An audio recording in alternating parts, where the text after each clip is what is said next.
علی بھائی پہلا سوال ہی کریٹیکل ہے۔ قرآن حکیم میں ملکہ بلقیس سے متعلق ایک واقعہ آیا ہے جس کا تخت بڑا مشہور تھا، اور اسی تخت کو سیدنا سلیمان علیہ السلام نے اٹھوانے کا ارادہ کیا تو ایک ولی اللہ حضرت آصف بن برخیہ رحمہ اللہ نے آنکھ چپکنے سے پہلے اس وزنی تخت کو وہاں حاضر کر دیا۔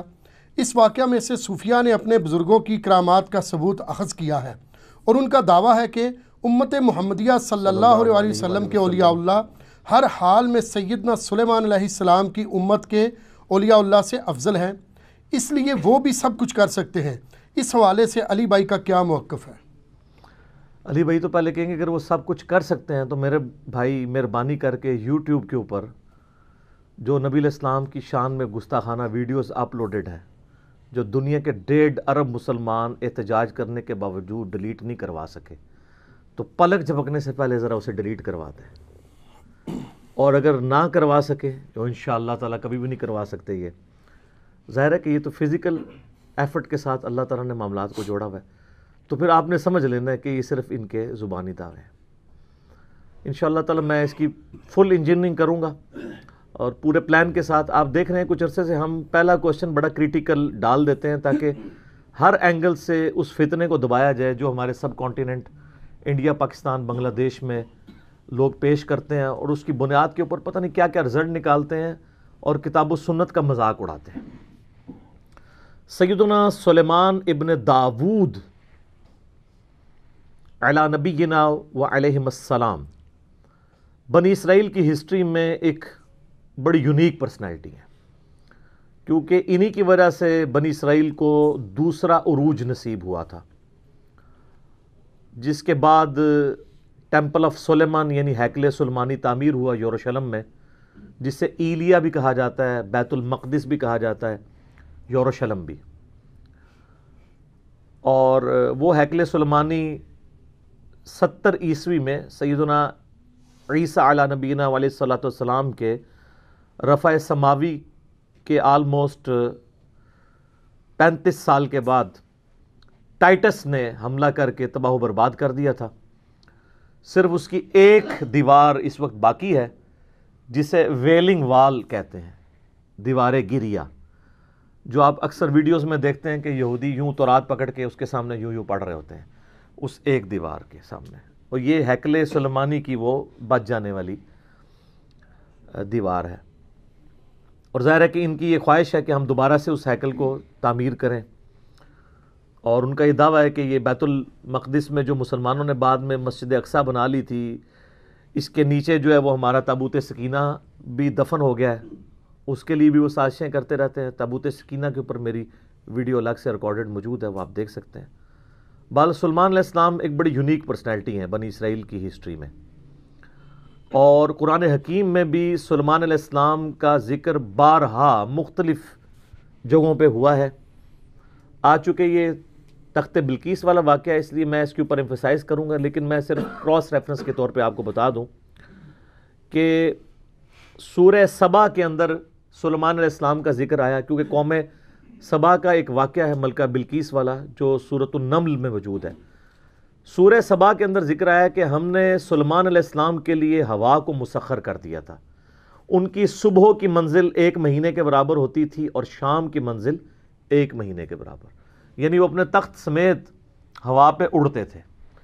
1 مہینے کی مسافت وہ ایک صبح میں طے کر لیتے تھے، اور ایک شام میں وہ 1 مہینے کی مسافت طے کر لیا کرتے تھے۔ اور اسی میں ذکر ہے کہ جنات کو مسخر کیا تھا اللہ نے ان کے لیے، ان کے حکم سے وہ قلعے بناتے تھے، مجسمے بناتے تھے، اور مختلف قسم کی تعمیرات کروایا کرتے تھے۔ اور پھر اسی سورہ سبا کے اندر ذکر موجود ہے کہ ایک تعمیر کے دوران ہی، ابھی تعمیر مکمل ہونا رہتی تھی، سلیمان علیہ السلام کی موت کا وقت قریب آ گیا، تو وہ ایک لاٹھی کے سہارے کھڑے ہو گئے، قرآن پاک میں آتا ہے سورہ سبا کے اندر، اور اسی حالت میں اللہ تعالیٰ نے ان کی روح قبض کر لی۔ اب چونکہ وہ ایک بیلنس فارم میں لاٹھی کو سہارا لیے ہوئے بیٹھے تھے، کرسی پہ بیٹھے ہوئے ہوں گے یوں کر کے، تو ان کا جسم یوں ہی رہا، کافی عرصے تک وہ رہا، اور اتنا زیادہ عرصہ کہ قرآن پاک میں آتا ہے کہ دیمک جو کیڑا ہے اس نے اس لاٹھی کو چاٹا، تو ظاہرہ دیمک ایک دن میں تو نہیں چاٹتی، اور حتیٰ کہ وہ جب سارا چاٹ لیا تو وہ لاٹھی ٹوٹ گئی تو حضرت سلیمان علیہ السلام کا جسم زمین پہ آ گیا. تو اس وقت جنات کو پتہ چلا کہ یہ تو فوت ہو چکے ہیں کب سے.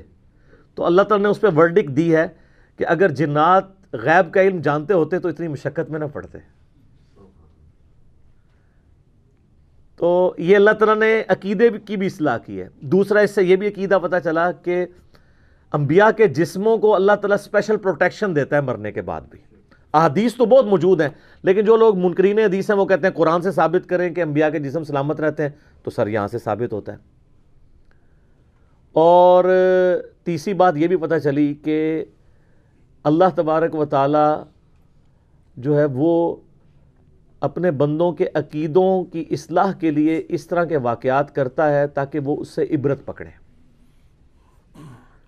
اس کے باوجود اگر کوئی عبرت نہ پکڑے تو اس کی اپنی بدبختی ہے، اور وہ یہ عقیدہ رکھے کہ اللہ کے سوا کوئی اور بھی غیب جانتا ہے. غیبی خبر علیحدہ چیز ہے، وہ صرف انبیاء کے پاس آتی ہے. اور چوتھی بات یہ بھی ہے کہ حضرت سلیمان علیہ السلام کا جسم جب زمین پہ آیا تو کوئی ان کی گستاخی نہیں ہوگی. یہ ہوتے ہیں نا تو یہ کہتے ہیں نہیں وہ اچانک فرشتے نمودار ہوئے، انہوں نے اپنی ہتھیلیوں پہ لے لیا جسم. ٹھیک ہے، تو ایسے تو نہیں ہوا. تو کئی ایک رزلٹ نکلتے ہیں، تھوڑا سا تفکر کرنے سے پتہ چل جاتا ہے. اچھا، سورہ صاد کے اندر 99 دمیوں کا ذکر ہے. ایک واقعہ حضرت سلیمان علیہ السلام اور ان کے والد داؤد علیہ السلام کا، اس پہ میرا الگ سے کلپ ریکارڈڈ موجود ہے. وہاں پہ بھی ڈیٹیل سے ان دو باپ بیٹا کا ذکر آیا ہے. اور اللہ تعالیٰ نے فرمایا ہم نے ان کو حکمت دی تھی، جنات پہ ان کی حکومت تھی، ان کے حکم سے وہ بڑی بڑی عمارتیں بھی تعمیر کرتے تھے اور سمندروں میں غوطے لگا کے چیزیں بھی نکالتے تھے جنات. یعنی اللہ تعالیٰ نے ان کے لیے مسخر کر دیا تھا. پھر سورۃ البقرہ میں بھی اللہ تعالیٰ نے سلیمان علیہ السلام کے دور کا ذکر کیا کہ شیاطین کا انٹریکشن عوام الناس سے بہت زیادہ بڑھ گیا تھا جنات کا اس دور کے اندر. اور اسی دور کے اندر سورۃ البقرہ میں آتا ہے کہ ہاروت اور ماروت دو فرشتے تھے جو اللہ تعالیٰ کی طرف سے آزمائش کے طور پہ نازل ہوئے، اور وہ لوگوں کو جادو سکھایا کرتے تھے اور ساتھ بتاتے تھے کہ یہ تمہاری آزمائش ہے، سیکھو نا. اور وہ اللہ تعالیٰ فرماتا ہے ایسا علم سکھاتے تھے جادو کے ذریعے جس سے میاں بیوی میں جدائی ڈال دیں. اور وہ ساتھ بولتے تھے کہ ہم تمہاری آزمائش ہے. ظاہر ہے شر بھی جتنا ہے وہ اللہ ہی نے پیدا کیا نا. من شر ما خلق، میں ہر اس چیز کے شر سے تیری پناہ میں آتا ہوں جو تو نہیں پیدا کی ہے. تو آزمائش کے طور پہ وہ ہاروت اور ماروت کا پھر اکثر لوگ پوچھتے ہیں وہ ہاروت اور ماروت الٹے لٹکے ہوئے ہیں، یہ ہو گیا. وہ فرشتے تھے میرے بھائی، فرشتے اللہ کے حکم کی نافرمانی نہیں کرتے. وہ کہتے ہیں کسی عورت پہ وہ عاشق ہو گئے تھے اور یہ سب کچھ جھوٹے واقعات ہیں. فرشتے کبھی بھی رائے راستے نہیں ہٹتے. قرآن پاک میں جا بجا یہ چیز آئی ہے کہ فرشتے تو سورہ التحریم کے اندر بھی آیا کہ وہی کام کرتے ہیں جو اللہ ان کو حکم دیتا ہے، اس کی سرتابی کر ہی نہیں سکتے. ابلیس نے اس لیے کی کہ کان من الجن ففسق عن امر ربی، وہ جنوں میں سے تھا. سورۃ الکہف کی آیت نمبر 50 میں آتا ہے اس لیے اس نے اپنے رب کی نافرمانی کی. اس نے حضرت آدم علیہ السلام کو سجدہ نہیں کیا، باقی سب فرشتوں نے کیا تھا. تو یہ آپ کو سورۃ البقرہ میں اس حوالے سے بھی ڈیٹیل مل جائے گی. رہا تخت بلقیس والا واقعہ، یہ سورۃ النمل میں بڑی ڈیٹیل کے ساتھ اللہ تعالیٰ نے حضرت سلیمان علیہ السلام کی زندگی کے چند واقعات کو ذکر کیا ہے 30 آیات کے اندر. آیت نمبر 15 سے لے کے 44 تک مسلسل 30 آیات میں سلیمان علیہ السلام کا اللہ تعالیٰ نے ذکر خیر کیا ہے. سٹارٹ اسی سے لیا ہے کہ وہ اپنے امتیوں سے کہتے ہیں کہ دیکھو اللہ تعالیٰ نے ہمیں کثیر مخلوق پہ فضیلت دی ہے، ہمیں جانوروں کی بولیاں سکھا دی ہیں، جنات کو، ہواؤں کو، پرندوں کو ہمارے لیے مسخر کر دی ہے. اللہ تعالیٰ نے ساری قدرت دی ہوئی تھی. اور وہیں پر یہ بھی ذکر آتا ہے کہ ان کی فوج کے لشکروں میں تمام جن، انسان اور جاندار جتنے بھی ہیں ان میں سے ہر ایک کی ان کی علیحدہ فوج تھی. جس طرح آج کل آپ کہتے ہیں نا یعنی ایئر فورس، آرمی، نیوی، ان کے پاس نیوی کے لیے بھی جنات موجود تھے.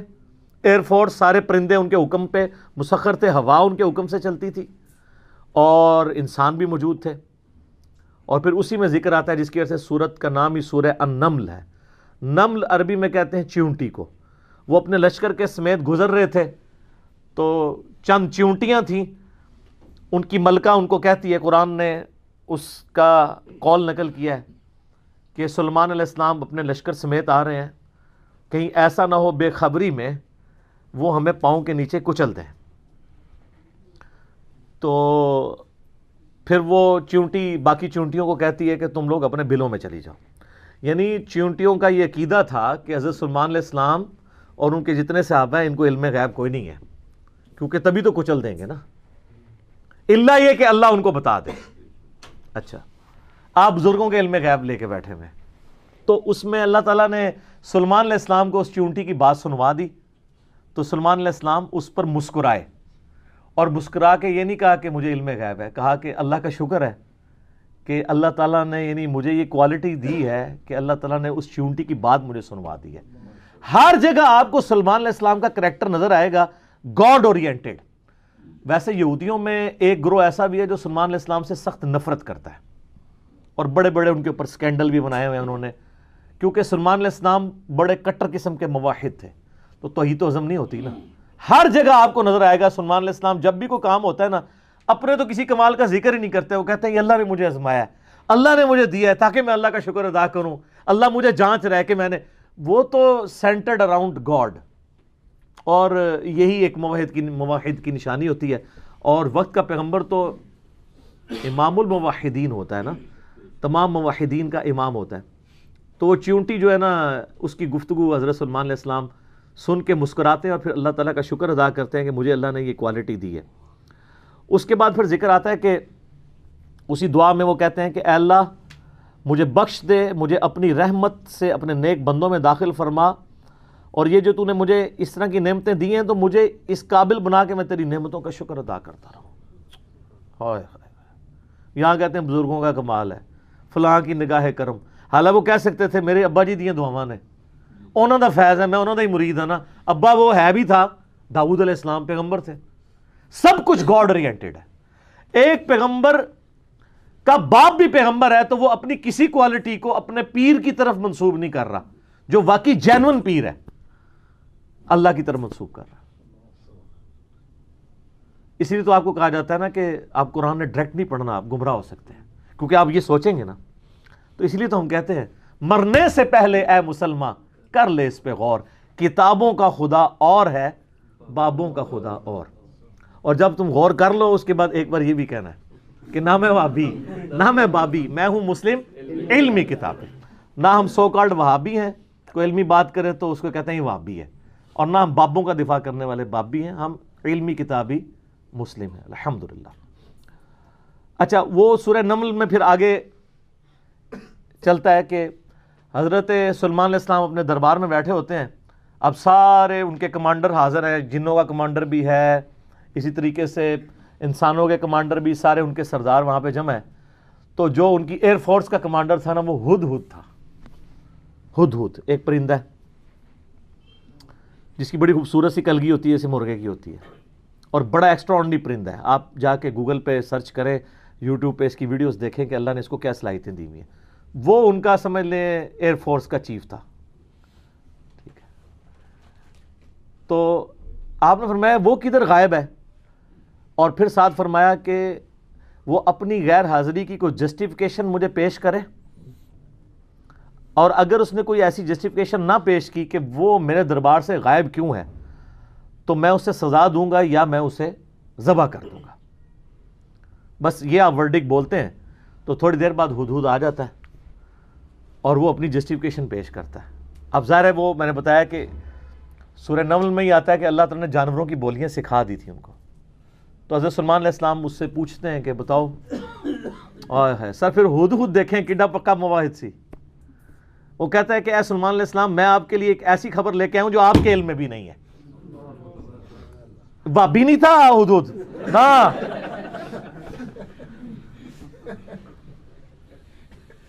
اچھا، سلیمان علیہ السلام نے کہا کیا خبر لے کے آیا ہوں؟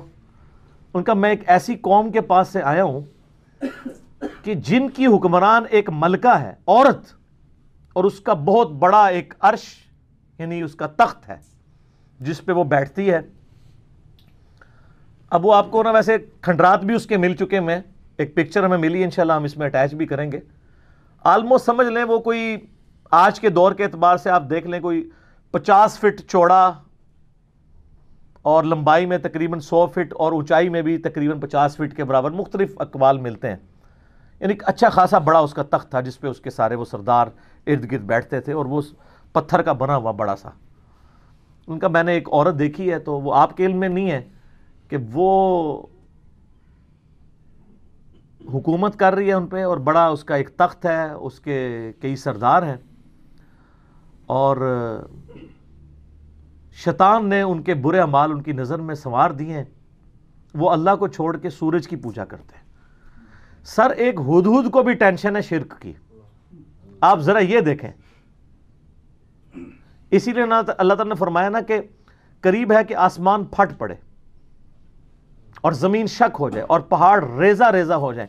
ان دعوا للرحمن ولدا، جو رحمان کے لیے بیٹا تجویز کرتے ہیں، اگر یہ شرک کی تکلیف کا احساس یہ آسمان زمین اور پہاڑوں پہ ہو تو یہ بھی دب جائیں اس سے کہ اللہ کے لیے اس طرح کی باتیں لوگ کرتے ہیں.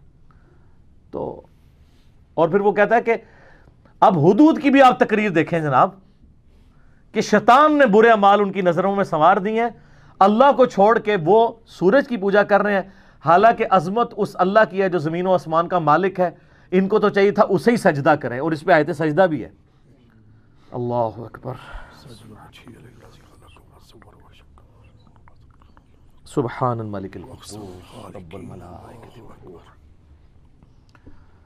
تو اب حضرت سلیمان علیہ السلام چونکہ توحید کے امام ہیں، دنیا پہ اللہ تعالیٰ کے ریپرزینٹیٹیو ہیں، جب وہ یہ بات سنتے ہیں نا تو وہ کہتے ہیں میں تیری اس بات کی تصدیق کروں گا کہ تو سچ کہہ رہا ہے یا جھوٹا بہانا تو نہیں کہیں کر رہا تو.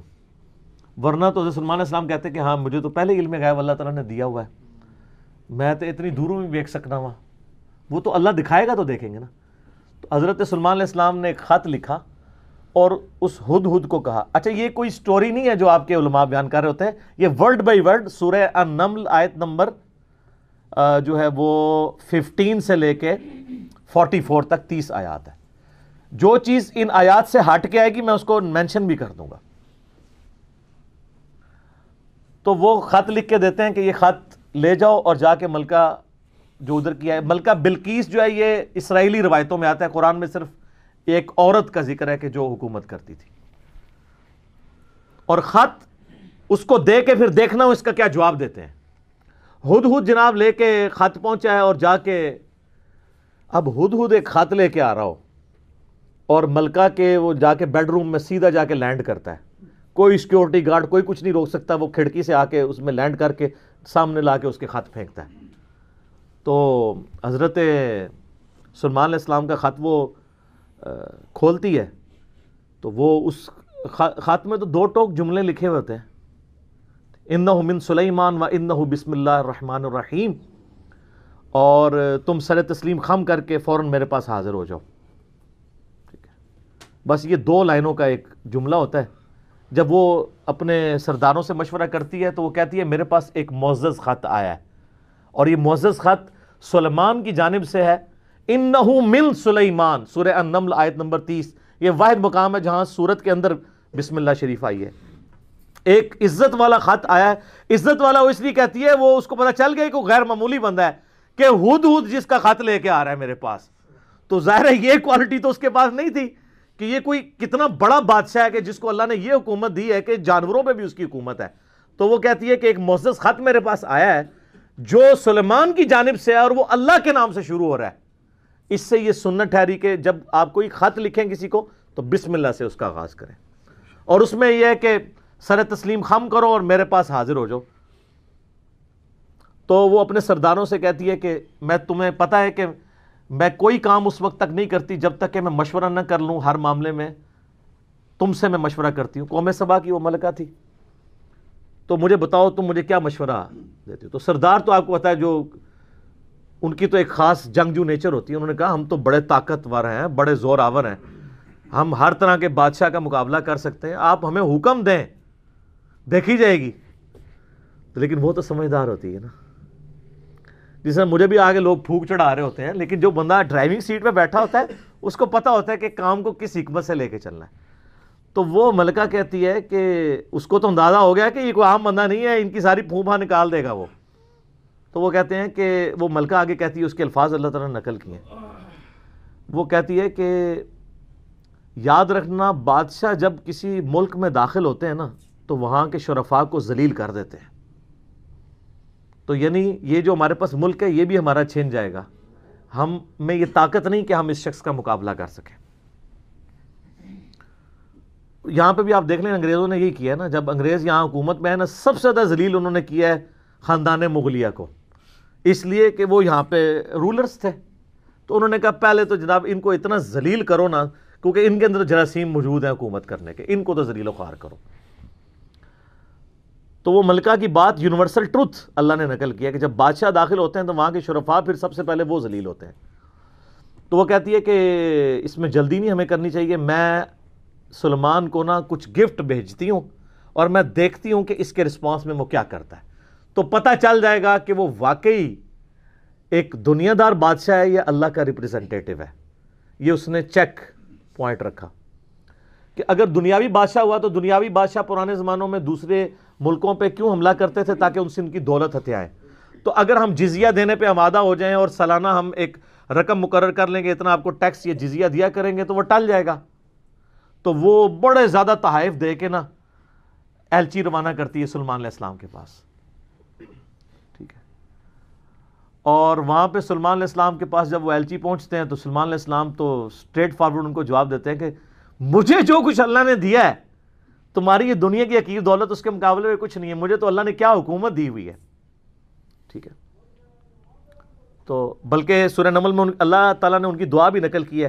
سلمان علیہ السلام کہتے ہیں اللہ مجھے ایسی حکومت دینا جو میرے بعد پھر کسی کو نہ ملے. اور انسانی تاریخ میں سلمان علیہ السلام سے بڑا بادشاہ نہ ان سے پہلے کو گزرا ہے نہ بعد میں جس کو اس لیول کی اللہ تعالیٰ نے حکومت دی ہو. تو وہاں پہ جب ایلچی پہنچتے ہیں تو وہ ان کو اسٹریٹ فارورڈ جواب دیتے ہیں اور ان کو واپس کر دیتے ہیں کہ جاؤ اور اپنی ملکہ کو بتا دینا کہ اب ہم وہ لشکر لے کے آئیں گے جس کی تاب تمہارے لشکر نہیں رکھ سکتے، انتظار کرو ہمارا. تو وہاں سے چلے جاتے ہیں، وہ تو چلے جاتے ہیں اور سلمان علیہ السلام کو پتہ ہوتا ہے کہ وہ مطیع ہو کے ہی آئے گی، کیونکہ وہ سمجھ گئے ہوتے ہیں کہ اس نے یہ جو ڈیسیژن کیا ہے وہ کیوں کیا ہے. اب یہ فاصلہ آلموسٹ 2000 کلومیٹر کا ہے. قوم سبا آباد تھی یمن میں اور حضرت سلمان علیہ السلام یروشلم میں بیٹھے ہوئے تھے، بیت المقدس ایلیا شام کے اندر. آلموسٹ 2000 کلومیٹر کا یہ فاصلہ ہے. تو آپ سمجھ لیں یہ فاصلہ طے کرنے کے لیے بھی 40 سے 50 دن پیدل چاہیے. تو سلمان علیہ السلام جب ان کو واپس کرتے ہیں، وہاں پہ جب واپس خط پہنچتا ہے تو ظاہر ہے ملکہ تو پہلے ہی اس کو سمجھ آ گئی ہوتی ہے کہ کوئی عام بندہ نہیں ہے. تو ملکہ یہ ڈیسائیڈ کرتی ہے کہ میں خود سلیمان کے پاس جاؤں گی، کیونکہ اس خط میں پہلے میں کیا لکھا تھا کہ مطیع ہو کے میرے پاس حاضر ہو. سر یہ بادشاہت کا آپ لیول دیکھیں کہ دوسرا بادشاہ جنگ بھی نہیں کرنی پڑ رہی، سیدھا وہ خود حاضر ہو رہا ہے. خیر اس بات کو کچھ عرصہ گزر جاتا ہے. جب اس کا لشکر آنے کے 3-4 دن یا کچھ دن باقی رہ جاتے ہیں نا تو سلمان علیہ السلام اپنی مجلس میں بیٹھے ہوتے ہیں. تو سلمان علیہ السلام اپنے درباریوں سے کہتے ہیں کہ وہ جو بلقیس ہے وہ مطیع ہو کے میرے پاس آنے والی ہے. ان کو پتہ ہے، فیڈ بیک مل جاتی ہے، اللہ تعالیٰ نے وحی کے ذریعے آگاہ کر دیا. تو پھر وہ ایک گفتگو کرتے ہیں وہاں پہ جہاں پہ وہ تخت بلقیس کا ذکر ہے، اور آصف بن برخیہ کا نام قرآن میں نہیں ہے، یہ اسرائیلی روایتوں میں. وہ سورۃ النمل کی آیت نمبر ہے 30. اعوذ باللہ من الشیطان الرجیم، بسم اللہ الرحمن الرحیم. بلکہ آیت نمبر 30 میں تو وہ یہ آگی 38 نمبر سے آن ورڈ. 30 تو پہلے گزر چکی نا، انہ من سلیمان و انہ بسم اللہ الرحمن الرحیم. یہ آیت نمبر ہے 38. قال یا ایھا الملأ ایکم یأتینی بعرشها قبل ان یأتونی مسلمین. حضرت سلمان علیہ السلام کہتے ہیں اے میرے سردارو جو میرے ساتھ اٹیچ لوگ ہو، تم میں سے کون ہے کہ جو مجھے اس ملکہ کا تخت لا کر دے اس سے پہلے کہ وہ سر تسلیم خم کرتی ہوئی میرے پاس حاضر ہو جائے. کون ہے کہ جو ایسا کرے؟ قال عفریت من الجن، تو ایک بڑا دیو ہیکل جن کہتا ہے انا آتیک بہ قبل ان تقوم من مقامک، کہ میں آپ کی اس محفل برخاست ہونے سے پہلے 3-4 گھنٹے کی جو بھی آپ کی مجلس ہوتی ہے، مجلس ختم ہونے سے پہلے میں وہ تخت آپ کو یہاں پہ لا دوں گا. انبلیویبل چیز ہے. 2000 کلومیٹر سے اتنا بڑا تخت پتھر کا وزنی 3-4 گھنٹے، کیا وہ تو آج بھی آپ اگر جہاز میں بھی لائیں تو 3-4 گھنٹے میں نہیں پہنچ سکتا، اس کو تو لفٹ کرنے میں پرابلم ہو جائے گی. وَإِنِّي عَلَيْهِ لَقَوِيٌّ أَمِينٌ، اور میں اس کے اوپر امانت دار بھی ہوں، میں پوری رسپانسبلٹی سے یہ کام کروں گا، اور میں طاقت بھی مجھے اللہ نے دی ہے. جنات کو اللہ نے بہت طاقت دی ہوئی ہے. تو حضرت سلیمان علیہ السلام یعنی ایگری نہیں کرتے اس مسئلے میں. تو پھر ایک اور شخص، قال الذی عندہ علم من الکتاب، وہاں ایک شخص بیٹھا ہوتا ہے جس کے پاس کتاب میں سے علم ہوتا ہے.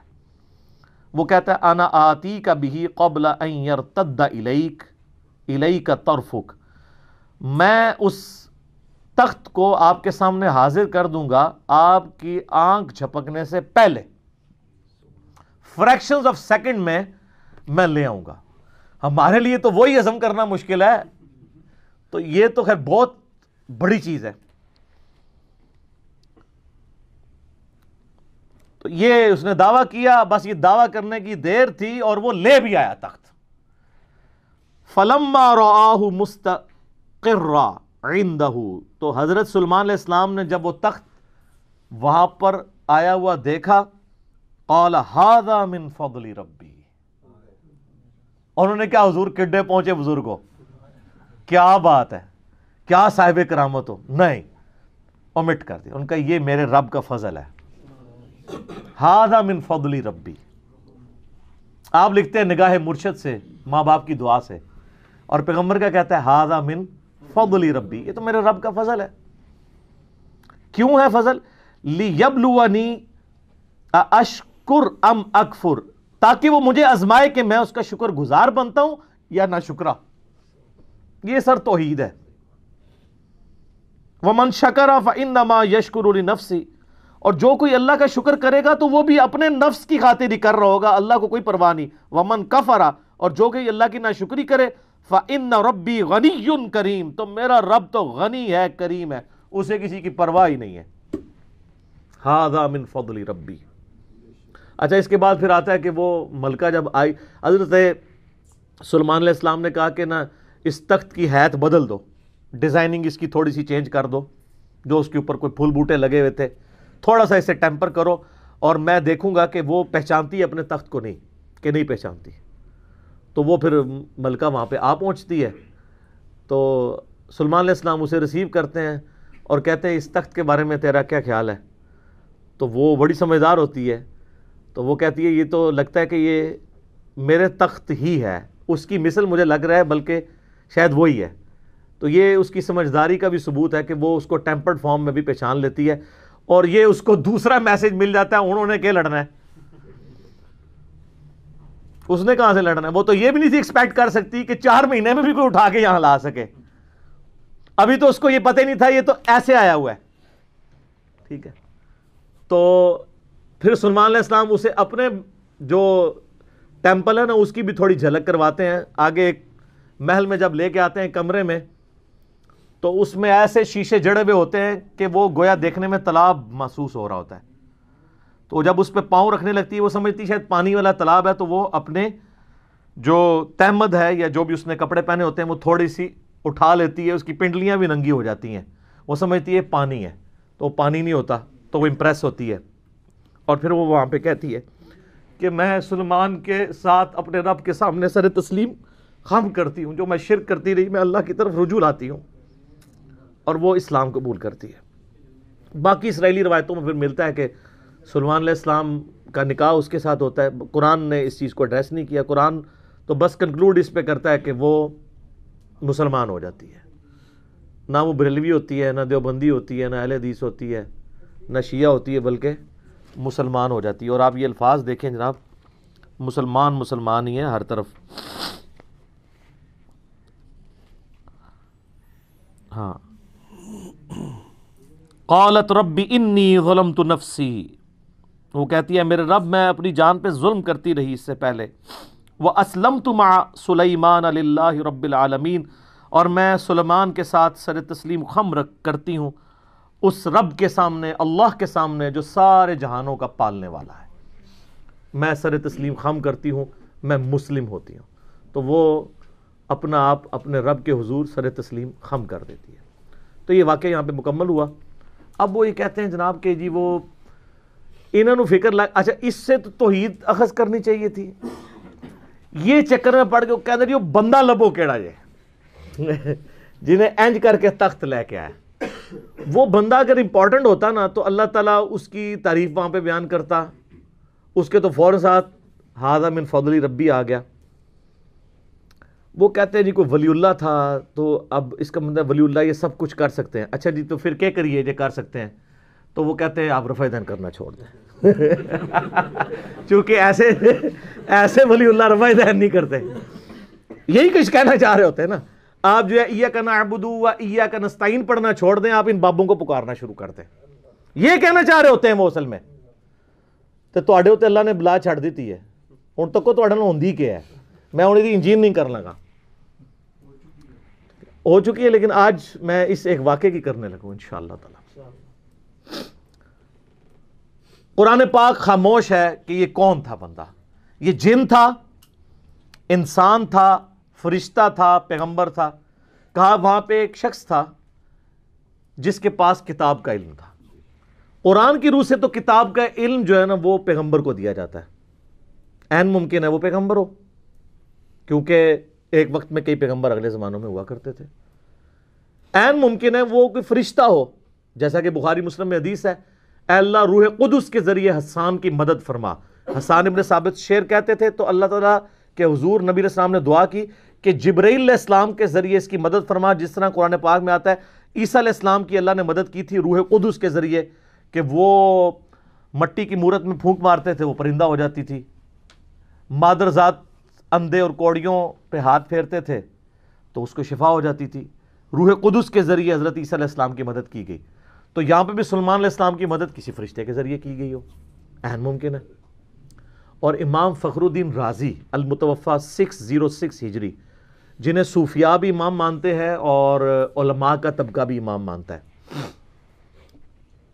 انہوں نے بڑی ایک مشہور تفسیر لکھی، تفسیر کبیر۔ بڑی بڑی خرافات ہیں اس تفسیر میں، اچھی چیزیں بھی ہیں۔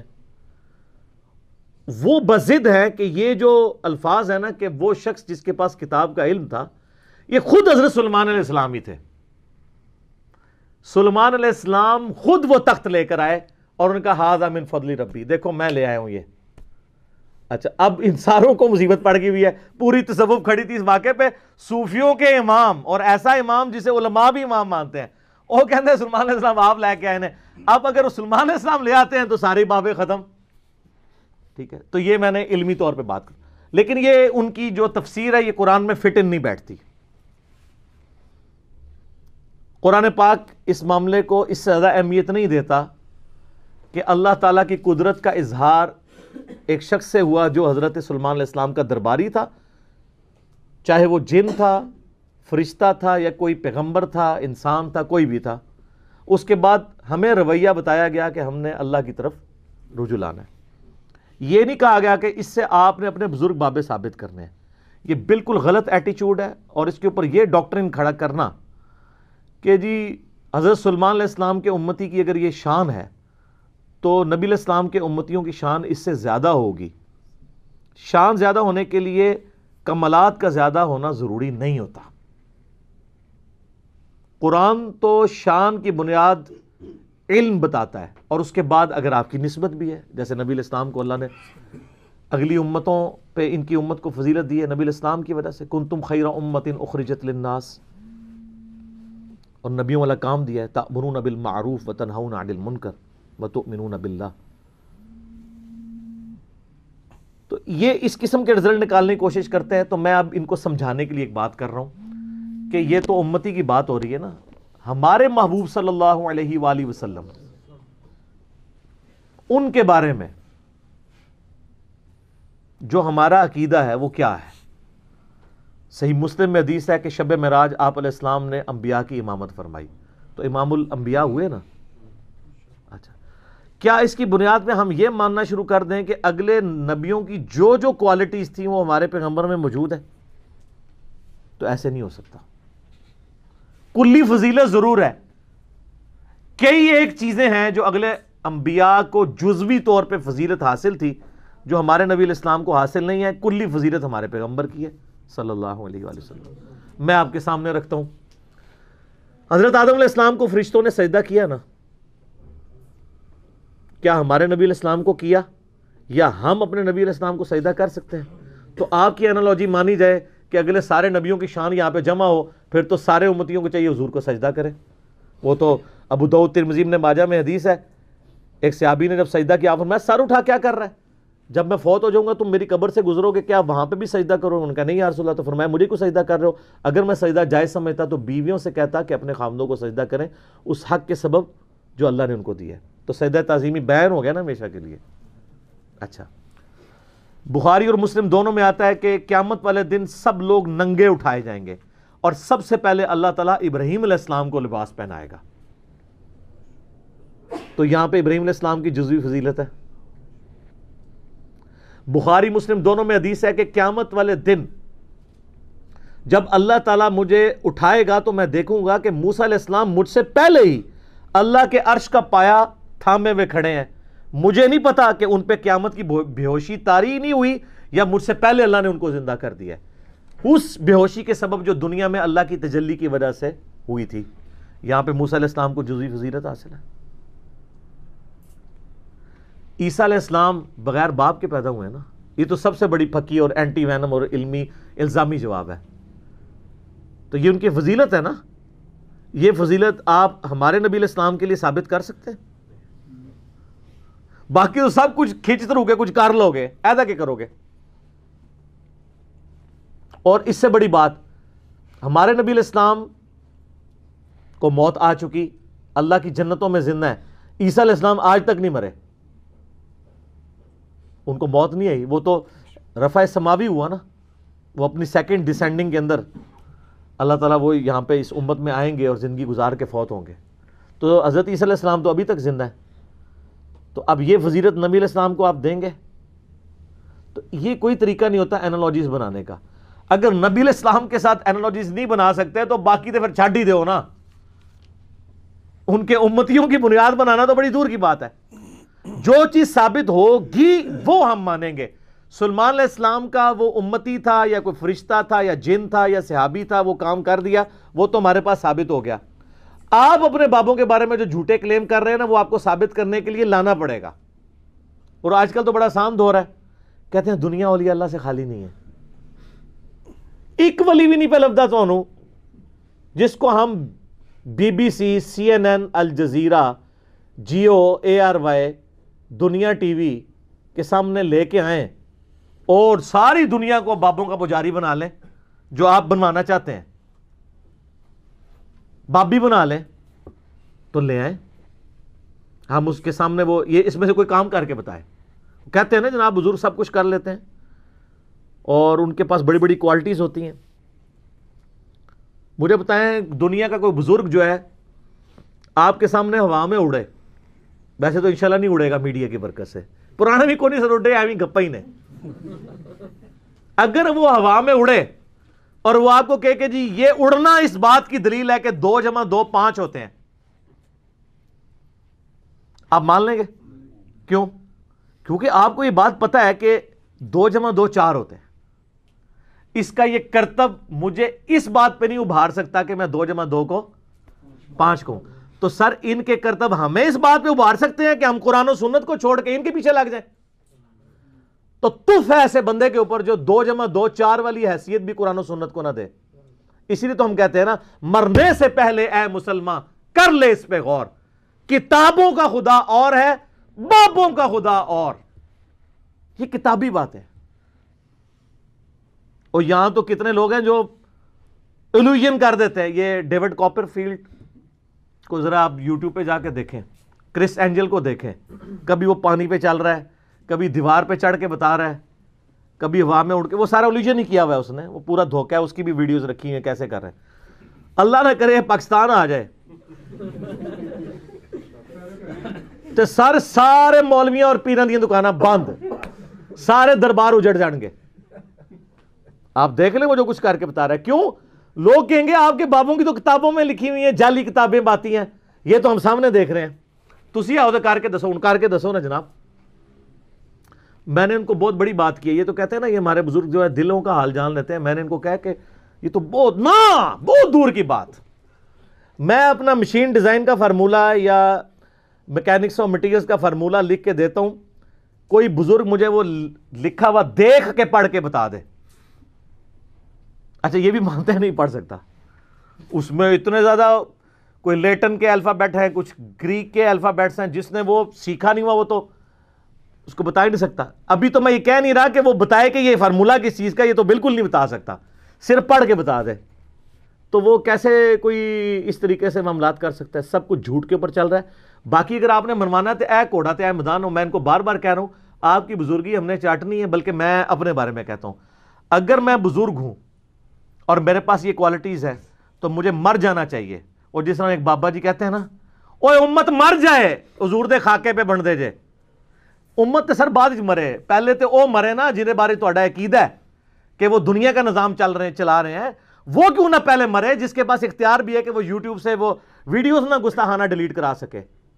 تو آپ کو یہ کہنا چاہیے سب سے پہلے ہمارے وہ بزرگ مر جائیں کہ بزرگی وہ کلیم کیے ہوئے ہیں, اور یوٹیوب پہ نبی علیہ السلام کی گستاخانہ ویڈیوز اپلوڈڈ ہیں, ہم نہیں ڈیلیٹ کروا سک رہے. میں اپنے اوپر کہتا ہوں مجھ پہ لعنت ہو کہ اگر میرے پاس یہ اختیار ہو اور میں ویڈیوز نہ ڈیلیٹ کروا سکوں. اور آگے اس کو آپ خود اپلائی کر دیں جس کے اوپر کروانا ہے. یہ باتیں کرنا آسان ہے نا, تو یہ کر کے بتائیں. اور جی وہ کہتے ہیں جناب وہ جی نگاہ مارتے ہیں, ایسے نگاہ اٹھاتے ہیں جناب عرش پہ, نیچے تکتے ہیں جناب 7 زمینہ, تیل بھی کراس. اے تیل دینا گھاٹے فٹ ہو گیا جی. تیل کسی بزرگ نے نہیں دریافت کیتا یار. یعنی کتنے انرجی کرائسس ہیں پاکستان کے اوپر. دنیا میں بھی جو پہلا تیل کا کنواں ہے اس کو بمشکل 200 سال ہوئے ہوں گے. پنسلوینیا میں امریکن سٹیٹ میں سر ایڈون نے دریافت کیا ہے. داڑھی تھی ان کی پوری مٹھی تھی لیکن مسلمان نہیں تھے. کسی بزرگ نے نہیں تیل دریافت کیا. تو یہ کیا زمین کے اندر 7 زمینوں کے نیچے جا کے دیکھتے رہے, تیل نظر ہی نہیں آیا انہوں. کہانی جھوٹ. اچھا وہ ہمارے پاس ایک ہمارے محلے دار ہے نا, وہ کہتے ہیں جناب وہ میں نے تو آئے دن داتا صاحب آ کے منو ملتے ہیں. میں کہا سر جب ہونا آمن نا تو تسی پڑھنا لا حول ولا قوت الا باللہ. اگر غائب ہو گئے تو شیطان ہے, اگر وہ جمے رہے تو بزرگ نے. کہتا نہیں تو استغفار گستاخی ہے. کیوں گستاخی ہے؟ بخاری مسلم کی حدیث ہے کہ جنت کے خزانوں میں سے خزانہ اللہ نے مجھے دیا ہے, لا حول ولا قوت الا باللہ. میں نے کہا آپ میرے سامنے لا حول ولا قوت الا باللہ پڑھو, میں غائب نہیں ہوں گا. اعوذ باللہ من الشیطان الرجیم پڑھو, میں غائب نہیں ہوں گا. میں تو خوش ہوں گا. اگر کوئی اولیاء اللہ میں سے ہے تو وہ اسم اعظم سن کے تو خوش ہوگا, بلکہ بزرگوں کو حاضر کرنا ہو تو پڑھنا چاہیے لا حول ولا قوت الا باللہ. وہ خوش ہو کے حاضر ہو جائیں, اسم اعظم ہے نا یہ.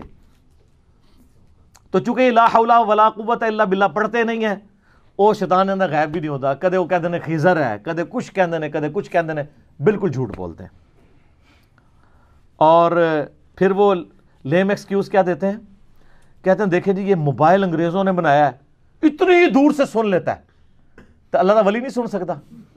دیکھیں ادھر جاؤ سر اسی تو ہم دیں گے, بزرگوں کو تو چھوڑ دیں. ایک عام انسان جانوروں سے تو افضل ہے نا. تو ان بزرگوں کے جتنے مریدین ہیں, یعنی آپ لوگ جو ہم سے آ کے جھگڑتے ہیں, آپ جانوروں سے افضل ہیں نا. تو چڑیا تو اڑ لیتی ہے, آپ میں سے کون ہے جو اڑ سکے؟ بزرگ بھی نہیں اڑ سکتے اللہ کے فضل نال, تسی بھی نہیں اڑ سکتے.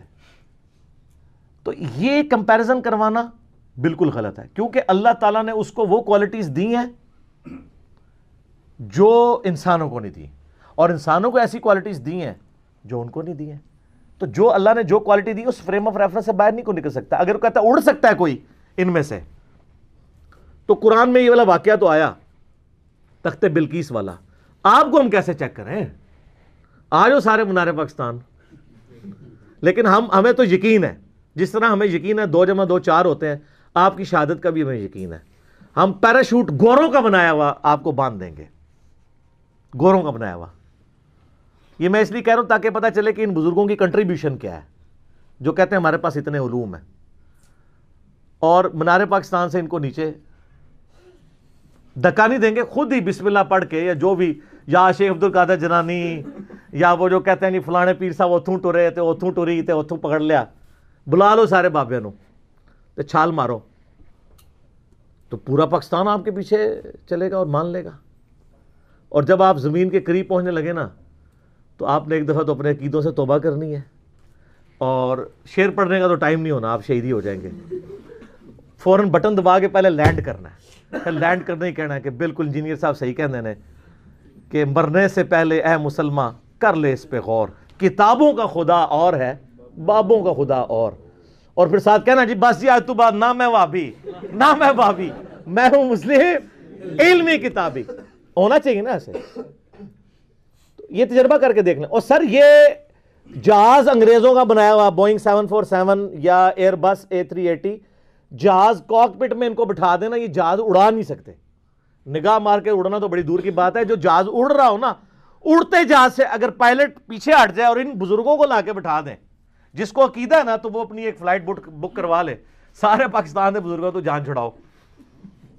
وہ جا کے کتنے لینڈ کرے گا جہاز؟ اگلی دنیا میں.